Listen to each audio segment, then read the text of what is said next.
Assalamualaikum warahmatullahi wabarakatuh.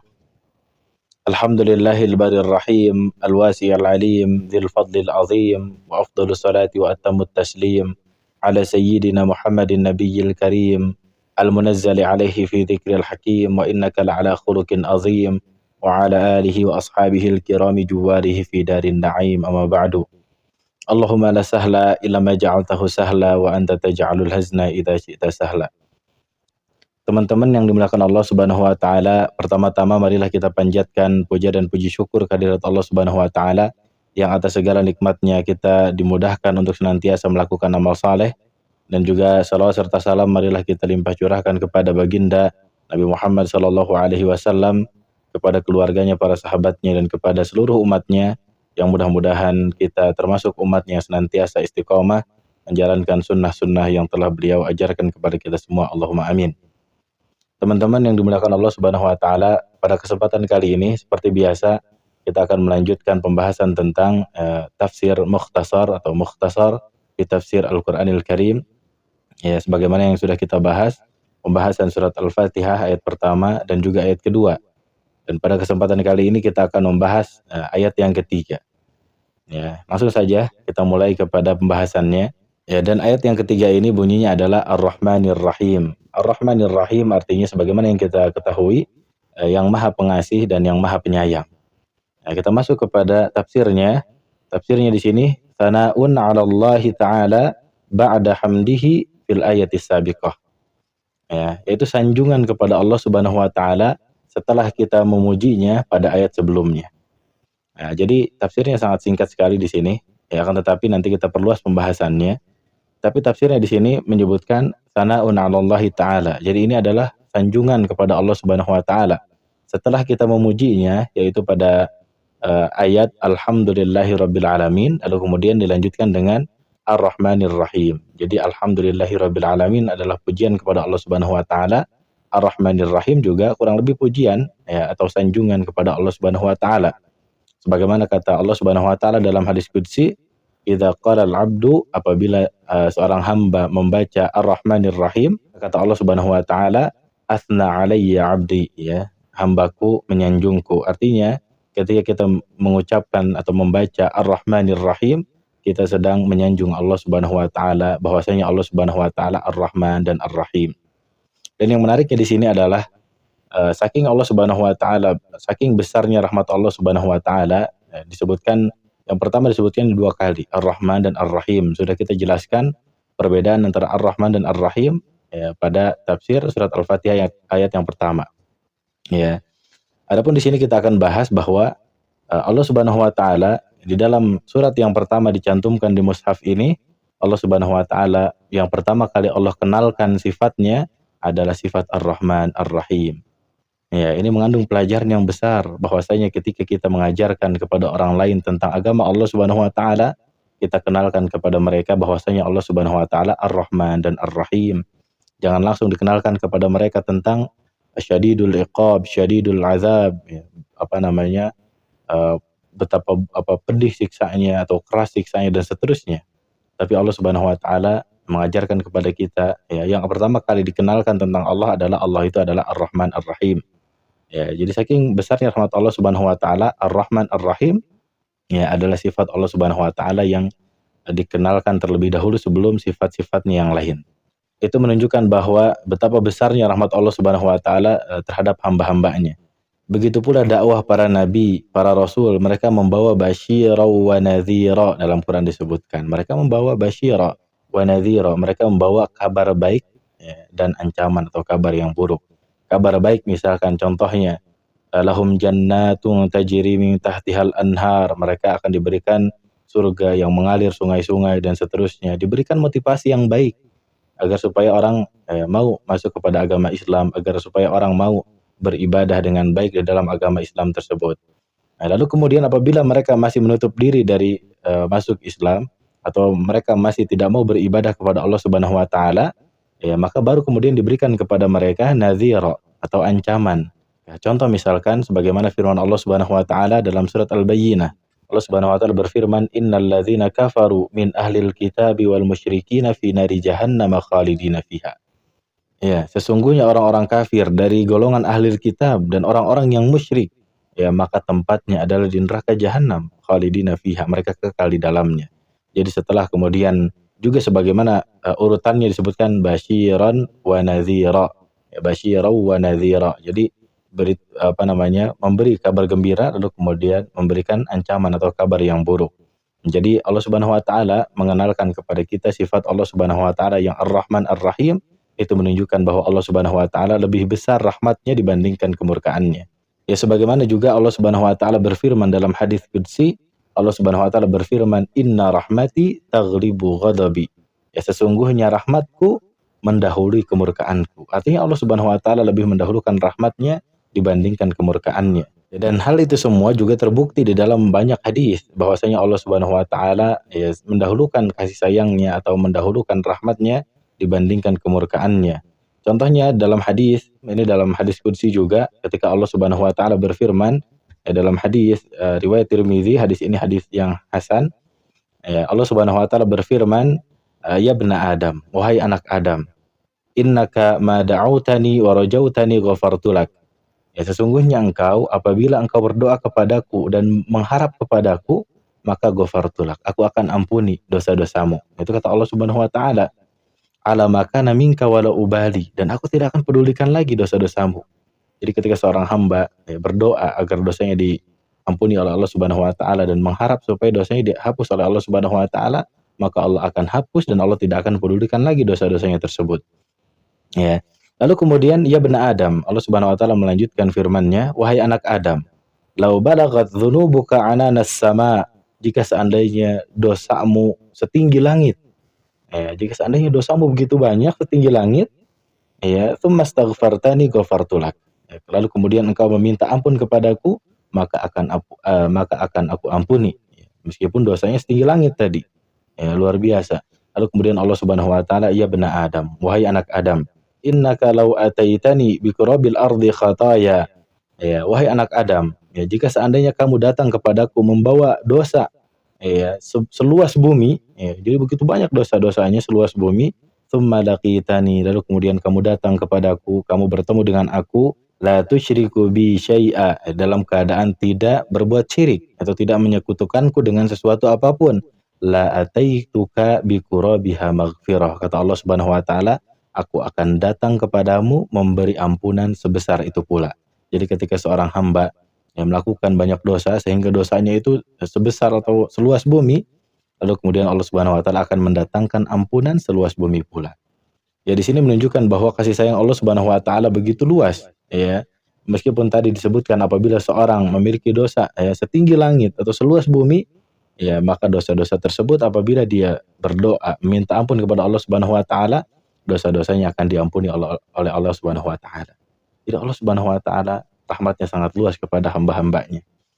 Lalu kemudian mungkin kita bertanya-tanya, memang ada orang yang dosanya yang dia miliki dosa sebanyak itu, ya seluas bumi atau setinggi langit tadi, apakah ada yang seperti itu? Jawabannya ada.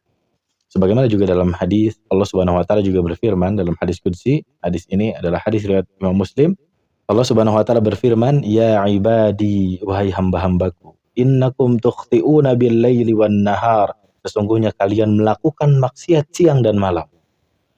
Jadi kalau tadi pertanyaannya, apakah ada orang yang memiliki dosa sebanyak itu, seluas bumi, setinggi langit? Jawabannya ada. Karena kata Allah Subhanahu wa taala, wahai hamba-hambaku, sesungguhnya kalian melakukan dosa, melakukan kesalahan, bermaksiat kepada Allah Subhanahu wa taala siang dan malam. Setiap saat. Bukan hanya sehari satu kali. Bisa jadi sehari 10 kali, bisa jadi sehari 100 kali, bahkan lebih. Billaili wan nahar, siang dan malam. Kalau secara arti malam dan siang, lail malam, an-nahar siang. Akan tetapi dalam bahasa Indonesia populernya siang malam, bukan malam dan siang, gitu ya. Lalu kemudian apabila seorang hamba tadi melakukan dosa siang dan malam, wa ana aghfiru dzunuba jami'a, ketika kalian melakukan dosa siang dan malam setiap saat, kata Allah Subhanahu wa taala, dan aku mengampuni dosa kalian semuanya. Fastaghfiruni aghfir lakum, maka mintalah ampun kepadaku, aku akan ampuni. Jadi pertanyaannya tadi, apakah ada seorang yang melakukan dosa begitu banyak? Jawabannya ada, karena manusia bermaksiat setiap saat, siang dan malam. Allah Subhanahu wa taala berfirman, "Qul ya ibadi," katakanlah wahai hamba-hambaku, alladzina asrafu ala anfusihim, yang menzalimi dirinya sendiri, yang melampaui batas atas dirinya sendiri. Artinya dia sering melakukan maksiat, sering melakukan dosa. La taqnatu min rahmatillah, janganlah kalian berputus asa dari rahmat Allah. Jadi ini menunjukkan bahwa orang ini adalah, atau hamba ini adalah hamba yang sering melakukan dosa, tapi kalimatnya ya ibadi, wahai hambaku. Ya ibadi itu untuk orang-orang yang beriman, karena sudah kita bahas sifat ar-rahimnya Allah Subhanahu wa taala khusus untuk orang yang beriman. Adapun sifat ar-Rahman itu kepada makhluk secara umum. Ya, di sini di akhir ayatnya adalah eh, la taqnatu mir rahmatillah, janganlah kalian berputus asa dari rahmat Allah. Innallaha yaghfiru dzunuba jami'a. Allah mengampuni semua dosa, dan di akhir ayatnya adalah innahu huwal ghafurur rahim. Sesungguhnya Allah Subhanahu wa taala Maha Pengampun dan Maha Penyayang. Tadi kalimat Ar-Rahim hanya untuk hamba-hamba yang beriman kepada Allah Subhanahu wa taala. Jadi artinya orang-orang yang beriman pun tetap mereka sering melakukan dosa, mereka sering melakukan kesalahan, maka sering-seringlah bertobat kepada Allah Subhanahu wa taala. Ya, lalu kemudian dalam hadis yang lain yang ini juga menunjukkan bahwa sangat atau begitu luasnya rahmat Allah Subhanahu wa taala kepada hamba-hambanya adalah hadis dari Ibnu Mas'ud. Beliau berkata, dari Rasulullah Shallallahu alaihi wasallam beliau bersabda, jadi ini sabda Nabi Shallallahu alaihi wasallam. Kata Nabi Shallallahu alaihi wasallam, "Inni la'alamu akhira ahlin nari khurujan minha wa akhira ahlil jannati dukhulal jannah." Kata Nabi Shallallahu alaihi wasallam, sesungguhnya aku mengetahui ya keadaan orang yang terakhir keluar dari neraka. Kita tahu bahwa ya, orang-orang yang masuk ke neraka itu ada dua tipe atau dua jenis. Ya, ada orang yang di neraka selama-lamanya, tapi ada orang yang disiksa di neraka setelah dosa-dosanya dihapuskan dengan disiksanya dia di neraka tersebut, kemudian dia dipindahkan ke surga. Nah, orang ini adalah orang yang dia ada kemungkinan masuk surga. Artinya ketika dia di neraka dia dihukum. Ya, akan tetapi orang ini adalah orang yang paling terakhir masuk surga. Artinya dihukum di nerakanya paling lama. Hukum di neraka paling lama, tapi dia bukan yang selama-lamanya gitu. Dia kemudian dimasukkan ke surga dan dia orang terakhir yang masuk surga. Ya. Lalu kemudian rajulun, ternyata orang ini laki-laki. Ya, jadi orang yang terakhir masuk surga adalah laki-laki. Ya, bukan dari golongan perempuan. Yakhruju minan nari, ya, dia keluar dari neraka habwan dalam keadaan merangkak. Jadi keluar dari neraka dalam keadaan merangkak. Fayaqulullahu tabaraka wa ta'ala lahu, lalu kemudian Allah Subhanahu wa taala pun berkata kepada laki-laki tersebut, "Idhhab fadkhulil jannah." Pergilah kamu, masuklah ke surga. Ini orang yang terakhir masuk surga tadi ya. Lalu kemudian fayatiha fayukhayyalu ilaiha annaha mal'a. Lalu kemudian orang tersebut pun datang ke surga, lalu kemudian dalam benaknya sepenglihatan dia ternyata seolah-olah surga itu sudah penuh. Dia melihat seolah-olah surga itu sudah penuh. Ya, lalu kemudian fayarji'u fayaqulu ya rabbi wajadtuha mal'a. Lalu kemudian dia pun kembali kepada Allah Subhanahu wa taala, dia berkata kepada Allah Subhanahu wa taala, "Ya wahai Tuhanku, sungguhnya surga itu sudah penuh." Fayaqulullahu tabaraka wa ta'ala lahu. Lalu kemudian Allah Subhanahu wa taala pun berkata lagi kepada laki-laki tersebut, berkata, "Idhhab fadkhulil jannah." Pergilah kamu dan masuklah ke surga. Lalu kemudian qala, Nabi sallallahu alaihi wasallam bersabda, fayatiha, laki-laki ini pun mendatangi surga lagi. Fayukhayyalu ilaiha annaha mal'a. Lalu kemudian dalam benaknya dia kelihatan, sepenglihatan dia surga itu seolah-olah sudah penuh. Fayarji'u fayaqulu ya rabbi wajadtuha mal'a. Lalu kemudian dia datang lagi kepada Allah Subhanahu wa taala, "Ya Allah," atau "Ya Tuhanku, sesungguhnya aku melihat surga itu benar-benar sudah penuh. Tidak ada lagi tempat untuk siapapun, atau tidak ada lagi tempat untuk saya." Fayaqulullahu lahu. Lalu kemudian Allah berkata kepada laki-laki tersebut, "Idhhab fadkhulil jannah." Pergilah kamu, masuklah ke surga. Fa innalaka mithla dunya wa asyrata amsalihha. Ya, dan sesungguhnya kamu akan mendapatkan surga sebesar dunia, ya, dan 10 kali lipatnya. Au innalaka asyrata amsalid dunya, atau untukmu 10 kali lipat yang semisal dunia. Jadi luasnya 10 kali lipat dari dunia. Lalu kemudian qala, ya, seorang tersebut pun berkata, "Atas kharubi au atadhakubi." Lalu kemudian laki-laki itu pun bertanya lagi kepada Allah Subhanahu wa taala, "Ya Allah," atau "Ya Tuhanku, apakah engkau mengejekku? Ya, apakah engkau sedang mentertawakanku, ya Allah?" Ya. Lalu kemudian dia mengatakan, "Wa antal malik," padahal engkau raja yang sebenarnya. Engkaulah Tuhanku. Apakah engkau bercanda kepadaku? Ya, kalau bahasa kitanya, apakah engkau ngeprank kepadaku? Ya, bahwasanya saya adalah orang yang terakhir masuk surga. Ya, tapi engkau janjikan tadi Ya, dan aku telah melihat tadi surga seolah-olah penuh.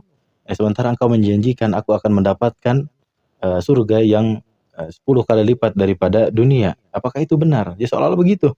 Lalu kemudian Nabi Shallallahu alaihi wasallam qala laqad ra'aitu Rasulullah sallallahu alaihi wasallam, lalu kemudian kata Ibnu Mas'ud, aku melihat Nabi Shallallahu alaihi wasallam dhahika hatta badat nawajiduhu.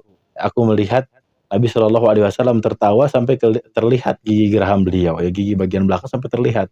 Saking Nabi Shallallahu alaihi wasallam tertawa, ya, menceritakan kisah lucu tersebut. Jadi seorang hamba tidak percaya dengan luasnya rahmat Allah Subhanahu wa taala. Lalu kemudian qala fakana yakalu dzaka adna ahlil jannati manzilah. Lalu kemudian kata Nabi Shallallahu alaihi wasallam, itulah penghuni surga yang paling rendah derajatnya. Jadi penghuni surga yang paling rendah derajatnya, tapi karena saking luasnya rahmat Allah Subhanahu wa taala, yang paling terakhir masuk surga pun, yang paling rendah derajatnya pun tetap mendapatkan surga yang luasnya 10 kali lipat daripada dunia, atau kenikmatan surga yang 10 kali lipat daripada kenikmatan dunia. Itu menunjukkan bahwa kasih sayang Allah Subhanahu wa taala kepada hamba-hambanya begitu luas, ya, begitu besar kasih sayang Allah Subhanahu wa taala kepada hamba-hambanya, maka kita pun ketika berdakwah atau mendakwahkan Islam kepada orang lain, kita jelaskan kepada mereka bahwasanya agama Islam adalah agama yang damai. Kita jelaskan kepada mereka agama Islam adalah agama yang tenang, agama Islam adalah agama yang penuh kasih sayang. Jangan ajarkan kepada mereka agama Islam adalah agama yang keras, ya, agama yang menakut-nakuti dan seterusnya. Di sini ditunjukkan oleh Allah Subhanahu wa taala bahwasanya Allah mengenalkan sifat yang pertama kali Allah kenalkan kepada kita adalah sifat Ar-Rahman dan Ar-Rahim, bukan sifat-sifat yang lain. Oleh karena itu Allah Subhanahu wa taala berfirman, la taqnatu mir rahmatillah. Janganlah kalian berputus asa dari rahmat Allah Subhanahu wa taala, karena rahmat Allah adalah rahmat yang sangat luas, rahmat yang sangat besar kepada hamba-hambanya. Wallahu a'lam bishawab. Wa sallallahu ala nabiyyina Muhammadin wa ala alihi wa sahbihi ajmain. Wassalamualaikum warahmatullahi wabarakatuh.